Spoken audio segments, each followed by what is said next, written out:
திருவள்ளூர் மாவட்டம் திருநின்றவூரில் விடுதலை சிறுத்தைகள் கட்சியின் பெண் கவுன்சிலர் வெட்டிக் கொல்லப்பட்டார். கூடுதல் தகவல்களை ஆவடி செய்தியாளர் விக்னேஷ் வழங்க கேட்கலாம். விக்னேஷ், வணக்கம். விசிக பெண் கவுன்சிலர் வெட்டி கொலை செய்யப்பட்டுள்ளார். இந்த கொலை எப்போது, எங்கு நடந்தது? சொல்லுங்க விக்னேஷ். திருநின்றவூர் பெரிய காலனி பகுதியை சேர்ந்தவர் ஸ்டீபன் ராஜ். இவர் விசிக திருநின்றவூர் நகர செயலராக இருந்து வருகிறார். இவரது மனைவி கோமதி.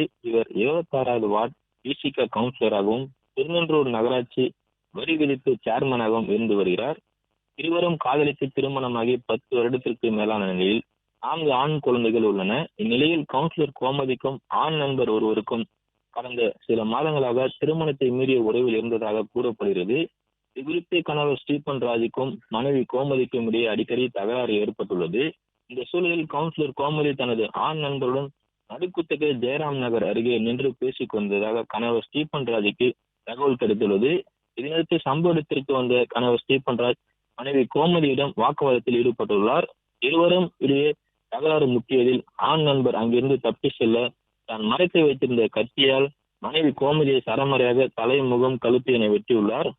தாக்குதலில் மனைவி கவுன்சிலர் கோமதியின் கை துண்டானது. இதனடுத்து ரத்த வெள்ளத்தில் சரிந்த கோமதி சம்பவ இடத்திலேயே உயிரிழந்துள்ளார். இதன் பின்னர் அங்கிருந்து சென்ற கணவர் திருநின்றவூர் காவல் நிலையத்தில் சரணடைந்தார். இதனைத் தொடர்ந்து அவரை கைது செய்த போலீசார் கணவர் ஸ்டீபன் ராஜ் கொலைக்கான காரணம் குறித்து தீவிர விசாரணையில் ஈடுபட்டு வருகின்றனர். நன்றி விக்னேஷ். பிளே ஸ்டோர் மற்றும் ஆப் ஸ்டோரில் இருந்து பாலிமர் செயலியை QR கோடு மூலம் பதிவிறக்கம் செய்யுங்கள். செய்திகளை உடனுக்குடன் பெறுங்கள்.